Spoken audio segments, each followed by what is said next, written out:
Star, writer, director ഇലൻ, Pyaar പ്രേമ കാതർ. ഈ ഹരീഷ് കല്യാൺ അഭിനയിച്ച സിനിമയ്ക്ക് ശേഷം പുള്ളി ചെയ്യുന്ന സിനിമയാണ് സ്റ്റാർ. ഈ ഹരീഷ് കല്യാൺ തന്നെയാണ് ഇനീഷ്യലി വരാനിരുന്നത്, പക്ഷെ അത് ലേറ്റർ അത് കവിനിലേക്ക് പോവുകയാണ് ചെയ്തത്. സോ കവിൻ്റെ വൺ ഓഫ് ദ ഇമ്പോർട്ടൻറ്റ് റിലീസുകളിൽ ഒന്നായിട്ടുള്ള സ്റ്റാർ സോ ഇന്നലെ പോയി കണ്ടു. സോ കവിന് പുറമെ ഇതിൻ്റെ അകത്ത് ആക്ച്വലി വന്നിട്ട് അതിഥി പൊഹാങ്കർ, അതുപോലെ തന്നെ വന്നിട്ട് പ്രീതി മുകുന്ദൻ, ഈ രണ്ട് നായികമാരാണുള്ളത്. അതിൻ്റെ കവിനോടൊപ്പം കൂടെ തന്നെ അത്രയും തന്നെ ഇമ്പോർട്ടൻ്റ് ആയിട്ടുള്ള ഒരു ക്യാരക്ടറായിട്ട് നമ്മുടെ ലാലും അഭിനയിക്കുന്നത് കവിൻ്റെ അച്ഛനായിട്ട്. സോ പറഞ്ഞ കഥ തന്നെ സിനിമ അഭിനയിക്കാൻ വേണ്ടിയിട്ട് അല്ലെങ്കിൽ സിനിമയിലേക്ക് കയറാൻ വേണ്ടി നടത്തുന്ന ഒരുത്തൻ്റെ സ്ട്രഗിൾ. ട്രെയിലർ കണ്ട സമയത്ത് വന്നിട്ട് ഭയങ്കര ഇമ്പ്രസീവായിട്ട് തോന്നിയിട്ടുണ്ടായിരുന്നു. കാരണം കവിൻ്റെ വേറെ ലുക്സും അതുപോലെ തന്നെ ഒരു സ്ട്രഗിൾ എവിഡൻ്റ് ആയിട്ടുള്ള ഒരു ട്രെയിലറായിരുന്നു. കാരണം ഇതെപ്പോഴും വില പോകുന്ന ഒരു ഐറ്റം ആണല്ലോ ഒരാളുടെ സ്ട്രഗിൾ എന്ന് പറയുന്നത്. സോ ഭയങ്കര ഇമ്പ്രസീവായിട്ട് തോന്നിയിട്ടുണ്ടായിരുന്നു. സോ അതുകൊണ്ടാണ് മെയിനായിട്ട് ഈ സിനിമ പോയി കാണാനുള്ള കാരണം. രണ്ടാമത്തെ കാരണം എന്ന് പറയുന്നത് കവിൻ എന്ന് പറയുന്നത് ആക്ടർ ഹിംസെൽഫാണ്.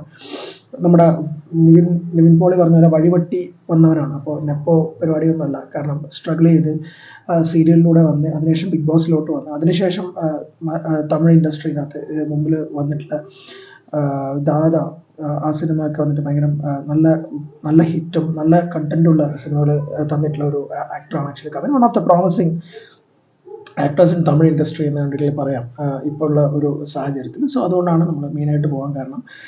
ഇതിൻ്റെ അടുത്തൊരു ഹൈലൈറ്റ് എന്ന് പറയുന്നത് ഇതിൻ്റെ മ്യൂസിക് എന്ന് പറയുന്നത് യുവൻ ശങ്കർ രാജയാണ് ചെയ്തിട്ടുള്ളത്. അത് മ്യൂസിക്കിലേക്ക് ഞാൻ വരാം. ഇതിൻ്റെ എഡിറ്റിംഗ് പറയുന്നത് പ്രദീപ് ഇ രാഘവാണ് ആക്ച്വലി. സോ ഈ പടത്തിൻ്റെ സ്റ്റാർട്ടിങ് മുതൽ തന്നെ വന്നിട്ട് ഇത് പടത്തിൽ സ്ട്രെയിറ്റ് ആയിട്ട് വരികയാണ്.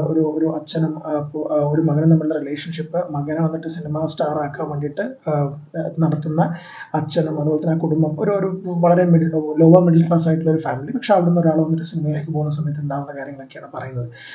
ഇതിൻ്റെ അകത്തേക്ക് ഫസ്റ്റ് ഹാഫിൽ വരുന്ന ഒരു ക്യാരക്ടർ കവിനിലേക്ക് വരുന്ന സമയത്ത് കവിൻ്റെ ഒരു സ്റ്റാർട്ട് മുതൽ കവിൻ്റെ ഒരു കംപ്ലീറ്റ് ഒരു ക്യാരക്ടർ ജേണിയാണ് ആക്ച്വലി സിനിമ. സോ ഇതിൻ്റെ ഫസ്റ്റ് ഹാഫിൽ വരുന്ന നായികയാണ് ആക്ച്വലി പ്രീതി മുകുന്ദൻ എന്ന് പറയുന്നത്. സോ അതിൻ്റെ ഒരു കോളേജ് ക്യാമ്പസ് ലവ് സ്റ്റോറി അതിനകത്ത് കാണിച്ചിട്ടുള്ളത്. സോ ഓക്കെ, അത്രേ എനിക്ക് ഫീൽ ചെയ്തിട്ടുള്ളൂ. കാരണം പല സ്ഥലങ്ങളിലും വന്നിട്ട് ഗംഭീരമാകും അല്ലെങ്കിൽ അടിപൊളിയായിരിക്കും എന്ന് വിചാരിച്ചിട്ടുള്ള കാര്യങ്ങളൊന്നും ലവ് എന്ന് പറയുന്ന പോർഷനിലേക്ക് വരുന്ന സമയത്ത് വർക്കൗട്ട് ആയിട്ടില്ല ഫസ്റ്റ് ഹാഫിലേക്ക് വരുന്ന സമയത്ത്. പക്ഷെ എന്നാലും അത് ഒരു അലമ്പാവാതെ ഒരു പരിധി വരെ കൊണ്ടുവരാൻ വേണ്ടിയിട്ട് ആക്ച്വലി ഡയറക്ടറിന് പറ്റിയിട്ടുണ്ട്. സ്ട്രഗിൾ നടന്നുകൊണ്ടേയിരിക്കുന്നുണ്ട്. നമ്മൾ സിനിമയിലേക്ക് അഭിനയിക്കാൻ വേണ്ടിയിട്ടുള്ള സ്ട്രഗിളും കാര്യങ്ങളും നടന്നുകൊണ്ടേയിരിക്കുന്നുണ്ട്. കാര്യങ്ങൾ റെഡിയാവുന്നു, നടക്കുന്നില്ല.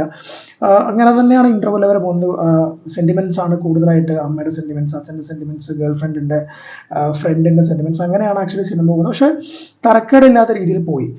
അതിനുള്ള പ്രധാനപ്പെട്ട കാര്യം എന്ന് പറയുന്നത് യുവൻ ശങ്കർ രാജയുടെ മ്യൂസിക്കും ബാക്ക്ഗ്രൗണ്ട് സ്കോറാണ്. കാരണം വിൻറ്റേജ് യുവൻ ശങ്കർ രാജ എന്നൊക്കെ പറയില്ലേ, ആ ടൈപ്പ് ഒരു ബാക്ക്ഗ്രൗണ്ട് സ്കോറും മ്യൂസിക്കും ഇതിനകത്ത് ആക്ച്വലി യുവൻ ശങ്കർ രാജ കൊടുത്തിട്ടുണ്ട്. ഒരു കോളേജിലുള്ള ഒരു മ്യൂസിക് ബ്ലോക്കൊക്കെ വരും. കവിൻ ലേഡി ഗെറ്റപ്പിൽ വരുന്നത് നമ്മുടെ ഇതിനകത്തുള്ള പുതുപ്പേട്ടയിലുള്ള വലിയ ആ സോങ്ങിൻ്റെ ഒരു പെർസ്പെക്റ്റീവിലുള്ള ഒരു സാധനം ഉണ്ട്. അതൊക്കെ ഗംഭീരമായിട്ട് ഫീൽ ചെയ്തു.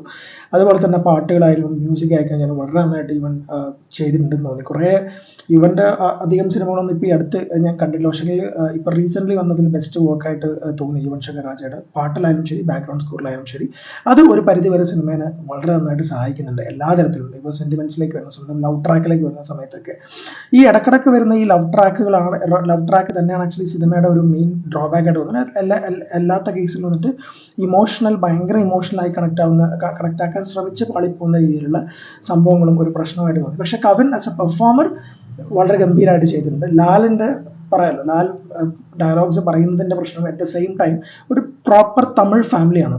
അപ്പോൾ അതിനകത്തേക്ക് വരുന്ന സമയത്ത് ലാലിൻ്റെ ഡബ്ബിങ്ങിൽ പ്രോപ്പർ മലയാളം സ്ലാങ് വരുന്നത് അത് ഭയങ്കരമായിട്ട് എനിക്ക് പേഴ്സണലി ഭയങ്കര ഒരു ഇറിറ്റേഷനായിട്ട് തോന്നി. കാരണം അത്രയും ഗംഭീരമായിട്ടുള്ള ആൾക്കാർ അവിടെ ഉണ്ടാവും. നമ്മൾ അങ്ങനെ ലാലിനെ പോലത്തെ ഒരാളെ കൊണ്ടുവരേണ്ട കാര്യം ഉണ്ടായിരുന്നു എന്ന് എനിക്ക് തോന്നി. കാരണം അത്രയും മലയാളം സ്ലാങ്ങുകൾ തമിഴ് പറയുമ്പോൾ പുള്ളിക്കാരന് വരുന്നുണ്ട്. ഇതിൻ്റെ സെക്കൻഡ് ഇൻ്റർവെല്ലോട് വരുന്ന സമയത്ത് ഒരു വലിയൊരു പ്രശ്നം നടക്കുകയാണ്. ഐ മീൻ വലിയൊരു ലൈഫിൽ വലിയൊരു സ്റ്റോപ്പേജ് വരികയാണ്. അപ്പോൾ അവിടുന്ന് അങ്ങോട്ട് സിനിമ ഇൻറ്റൻസ് ആവുമെന്നാണ് ഞാൻ വിചാരിച്ചത്. പക്ഷേങ്കിൽ അവിടുന്ന് അങ്ങോട്ടേക്ക് വന്നിട്ട് സിനിമ ഇൻറ്റൻസ് ആവാതെ വീണ്ടും ഒരു ലവ് ട്രാക്കിലേക്ക് പോവുകയാണ് ചെയ്തത്. ആക്ച്വലി അവിടെയാണ് അതിഥി എന്ന് പറയുന്ന സെക്കൻഡ് ഹീറോയിൻ വരുന്നത്. എക്സ്ട്രീം ക്ലീഷേ ക്രിഞ്ചായിട്ട് ഫീൽ ചെയ്തു ആ ഒരു പോർഷൻ എന്ന് പറയുന്നത്. അതായത് പുള്ളിക്കാരുടെ ക്യാരക്ടർ ഭയങ്കര ഇമ്പോർട്ടൻ്റ് ആയിട്ടുള്ള ക്യാരക്ടറാണ്. പക്ഷേ ആ പുള്ളിക്കാരി ഇത് പോർട്രേ ചെയ്തിട്ടുള്ള വിധം ഇനീഷ്യലി ഒരു കോളേജിൻ്റെ ഇതിന് വേണ്ടിയിട്ടാണ് കാണുന്നത്. അപ്പോൾ ആ ഒരു സമയം മുതൽ പുള്ളിക്കാരി പോർട്രേ ചെയ്തിട്ടുള്ള വിധം കുറച്ച് ശോകമായി പോയി എന്ന് തന്നെയാണ് എനിക്ക് പേഴ്സണലി തോന്നിയിട്ടുള്ളത്. പിന്നെ അതൊന്ന് എലിവേറ്റ് ചെയ്ത് അവരുടെ ഫാമിലി അവരൊരു ബന്ധം റെഡി ആകുമ്പോൾ ഒരു പരിധി വരെ റെഡി ആകുന്നുണ്ട്. കാരണം സമന്ത നമ്മുടെ തങ്കമംഗലിൽ ചെയ്ത പോലത്തെ ഒരു ക്യാരക്ടറാണ്. ബട്ട് സ്റ്റിൽ അത് ആ രീതിയിലേക്ക് പിന്നെയാണ് വരുന്നത്. പക്ഷേ ഇനീഷ്യലി ഭയങ്കര ഒരു ഡ്രോബാക്ക് ആയിട്ട് തോന്നി കുറച്ച് ആ സെക്കൻഡ് ഹാഫിൽ ഈ സ്റ്റാർട്ടിങ് പോർഷൻസ് ഒക്കെ. അതിനുശേഷം വന്നിട്ട് സിനിമ വന്നിട്ട് ഒരു സ്ഥലത്തേക്കും വന്നിട്ട് പിന്നെ അതായത് മേജർ പരിപാടികളൊന്നും നടക്കുന്നില്ല സിനിമ.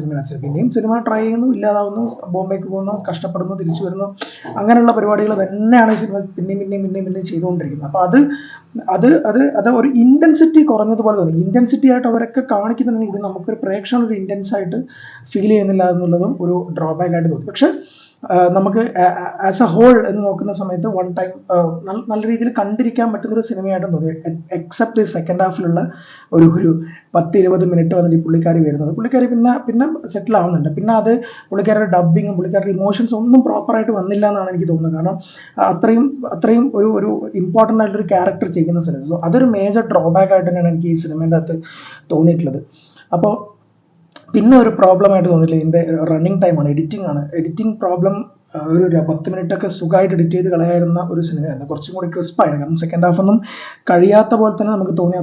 അത്രയും ലെങ്ത് ഫസ്റ്റ് ഹാഫിലും സെക്കൻഡ് ഹാഫിലും ഫീൽ ചെയ്തു. അത് കുറച്ച് കട്ട് ചെയ്തായിരുന്നു, കുറച്ചുകൂടി ബെറ്റർ ആക്കായിരുന്നു എന്ന് തോന്നി.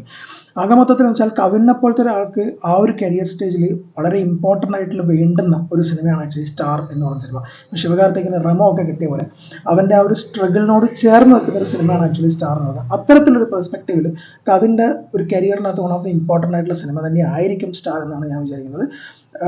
ഓവറോൾ നോക്കുവാണെങ്കിൽ ഈ പ്രശ്നങ്ങൾ, അതായത് ഇമോഷൻസ് പ്രോപ്പർലി കണക്ട് ആവാത്തതും പിന്നെ ഈ സെക്കൻഡ് ഹാഫിൽ വരുന്ന കുറച്ച് ലവ് പോർഷൻസ് ട്രാക്കുകളൊക്കെ മാറ്റി നിർത്തി കഴിഞ്ഞാൽ വൺ ടൈം കാണാവുന്ന ഒരു സിനിമയായിട്ടാണ് സ്റ്റാർ എനിക്ക് ഫീൽ ചെയ്തിട്ടുള്ളത്. അല്ലാതെ വേറൊരു എടുത്തു പറയേണ്ട കാര്യം വെച്ചാൽ ക്ലൈമാക്സിലോട്ട് വരുന്ന സമയത്ത് ഒരു 1 ഷോട്ട് ഇവർ ട്രൈ ചെയ്തിട്ടുണ്ട്. അത് ഭയങ്കര പ്രെഡിക്റ്റബിൾ ആയിട്ടുള്ളൊരു പരിപാടിയാണെന്ന് നമുക്ക് എല്ലാവർക്കും കാണുമ്പോൾ തന്നെ മനസ്സിലാവും. പക്ഷേ സ്റ്റിൽ ആ 1 ഷോട്ട് വളരെ ഗംഭീരമായിട്ട് തോന്നിയത്, നല്ല രീതിയിൽ അത് എടുത്തിട്ടുണ്ടായിരുന്നു. അത് ആ ഒരു മേക്കിംഗ് ഹോസ്പിറ്റൽ സീക്വൻസോട് വളരെ നന്നായിട്ട് ചെയ്തിട്ടും ഉണ്ട്. സോ ആകെ മൊത്തത്തിൽ കവിൻ്റെ സ്റ്റാർ എന്ന് പറയുന്നത് കവിൻ്റെ ആ ഒരു, ഞാൻ നേരത്തെ പറഞ്ഞ പോലെ ആ ഒരു ബ്രേക്ക് കൊടുക്കുന്ന ഒരു സിനിമയായി മാറും എന്നാണ് ഞാൻ വിചാരിച്ചത്. പക്ഷേ ബ്രേക്ക് കൊടുക്കുന്ന ഒരു സിനിമയായി മാറില്ലെങ്കിലും കവിൻ്റെ വൺ ഓഫ് ദ ഇമ്പോർട്ടൻറ്റ് ഫിലിമായിട്ട് സ്റ്റാർ മാറും എന്നാണ് ഞാൻ പ്രതീക്ഷിക്കുന്നത്. സോ വൺ ടൈം കാണാൻ പറ്റുന്ന ഓക്കേഷ് ആയിട്ടുള്ള ഒരു ഫിലിമായിട്ടാണ് എനിക്ക് ആക്ച്വലി സ്റ്റാർ ഫീൽ ചെയ്തിട്ടുള്ളത്. Do watch star in theatres. By.